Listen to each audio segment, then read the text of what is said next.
Kaya ang tatanong ko po sana, doon sa kaninang barumbado sumagot na undersecretary, siya po sana ang sumagot.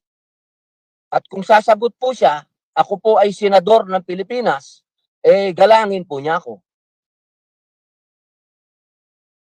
Alam mo yung respeto, hindi yan ini-impose, Marie Chris. Ini-earn yan. And your age, act your age. Kaya ang Guys, hindi ko alam kung maalala niyo yung scene na yon sa PBB House. No? Naging linya yon almost sa ilang teleserye. And maybe sa pelikula yata, no? Nagamit yung linya na yon. Anyway, bakit ba natin flinash yan? Meron isang parte ng article ni Politico, ayon dito, anak ng ipis. Robin Padilla tells government to crack down on trafficking syndicates, not Filipino travelers. So, meron nga isang usapin din dito, guys, tungkol nga sa paghihigpit ng immigration na later on pag-uusapan natin sa ibang video. Para sa akin, parang hindi na makatarungan yung mga pinaghihingi nilang documents. Diba? So, ayon dito, privacy travel rights under threat. Rodriguez slams stricter departure rules for travelers. Filipino travelers po ito, ha?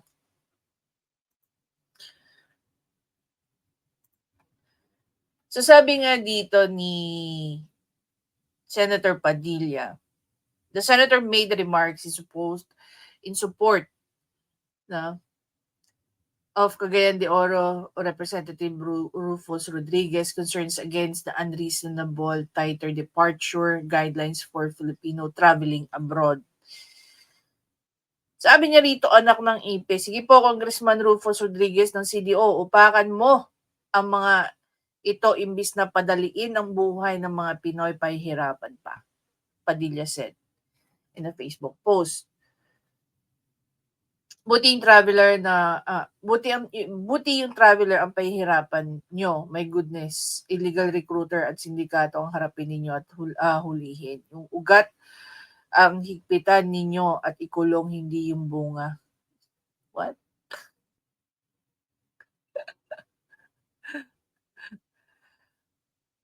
Bunga bang ano? Bunga ba yung traveler? Guys, hindi po specific traveler yung inaano rito like yung mga OFW, but every single traveler. No, marami ka nang ipapakita mga documents. According to Padilla, authorities must practice proactive law enforcement, especially in running after no good human traffickers and shady recruiters. Biktima lang ang mga mag-abroad dito dahil hirap sa buhay na nadulot natin sa gobyerno, dadagdag pa kayo sa interagency na yan. Law enforcement ang gawin nyo, puro tayo reactive. Subukan naman natin maging proactive, o may Philippines.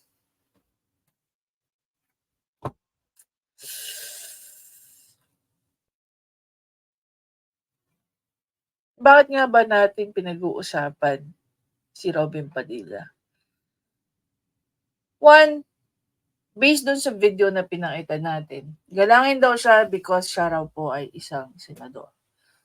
Two, the way siya magsalita rito, kagalang-galang ba siya? Itsura na lang niya kagalang-galang ba yan? I don't know, no? Pag tinitingnan ko nga yung mga politicians sa ibang bansa, tayo lang ang merong mga politician na may hikaw. Gaya ni Senator Chis Escudero. Itsura nito. Diba? Itsura, pag-iisip,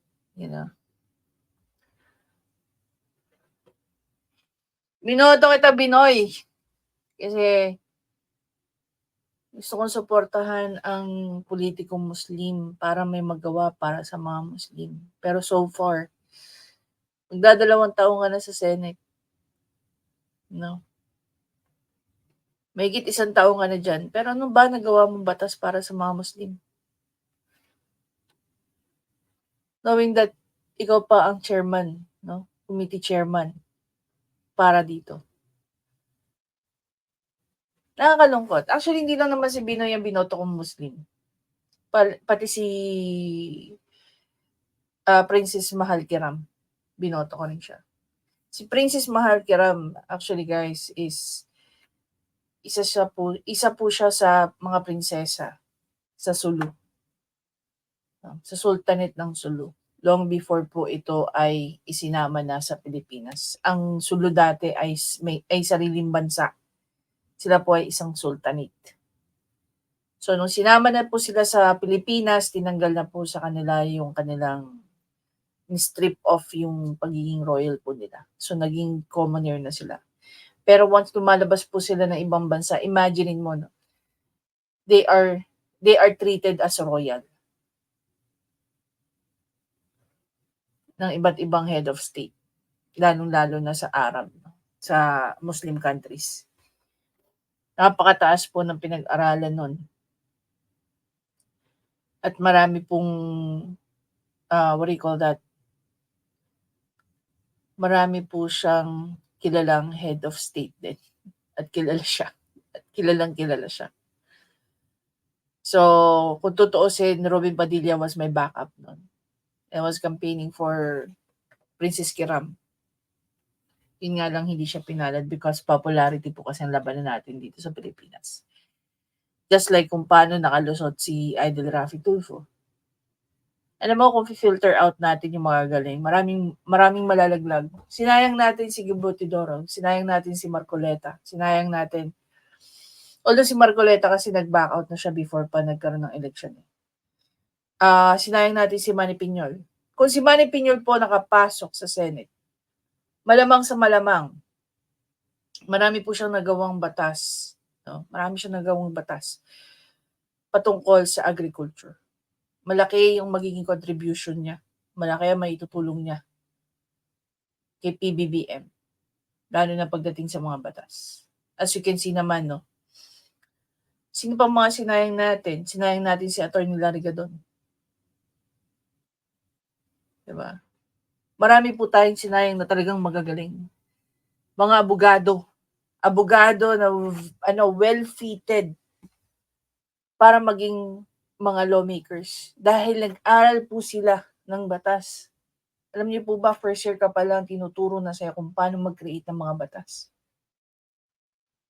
Ini-explain yan very well sa statutory construction. Kasama po ang pag-create. Ang statutory construction po is ini-explain sa iyo as a subject kung paano mo iintindihin ang mga batas. And for you to fully understand kung paano kung paano mo siya dapat maintindihan, is tuturuan kanya kung paano gumawa ng batas. Paano nangyayari yung process ng batas? Itong mga to ba alam nila yan? Of course not. They know nothing sa kanilang trabaho. And honestly, dapat ang mga nasa legislature, dapat po mga abogado ang nandyan. If not all, dapat mas marami sa kanila. Most of them should be lawyers. Not like this. Artista, broadcaster na maraming asawa, convicted ng crime. Diba? Dating general, dating PNP chief na punong-puno ng yung mukha, puro na sa social media. Sooner or later, guys, i-review natin yung lahat ng mga naipasa nilang bill, yung kanilang mga naging achievements for the last 5 years na sila ay nakaupo dyan. I'm hoping na hindi na umabot si Raffy Tulfo sa 5 years na yan, sa 6 years na yan. Natanggal na siya sa Senate dahil isa siyang malaking kahihiyan. Ngayon, medyo nagpapahaging na si PBBM for federalism. So, dito na papasok si Binoy. And let's see anong mangyayari at anong gagawin niya. Sana naman hindi disaster. Diba? Ito yung taong humihingi ng respeto dahil siya raw ay senador. Ako, wala akong pakialam kung sino at ano ka. Ibibigay ko sa iyo ang respeto kung ka-respeto ka. This is regardless. No? I can respect a beggar like a CEO. And I can be a bitch to a CEO, like how I can be a bitch to a whore. Ganun lang yun, guys. What you give is what you get. It's not because of the title. Diba? Yung mga gaya nito, ni Binoy, ni Idol Rafi, yung mga yan, tandaan yung mabuti, kayo binoto kayo ng tao.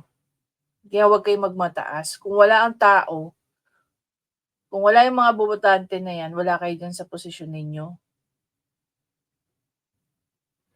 Diba?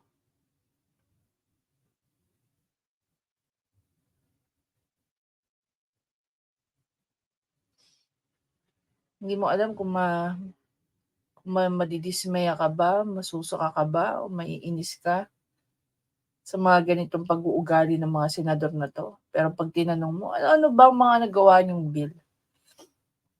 Promise, gusto kong i-review yan in the next coming days. No? Pagiging maingay nila.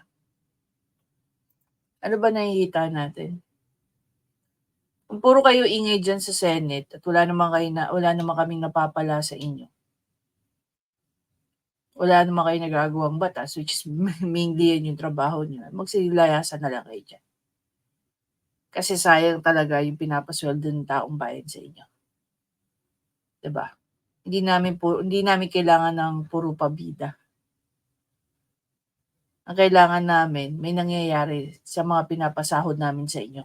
Sa mga ginagamit yung pondo na pinupondo ng taong bayan. Diba? Anyway guys, again, maraming salamat sa panonood. Please don't forget to subscribe, like, and comment. I'm sure marami kayong mga remarkable moments with Senator Robin Padilla. Remind me nga, ano ba nagawa nito ni Padilla?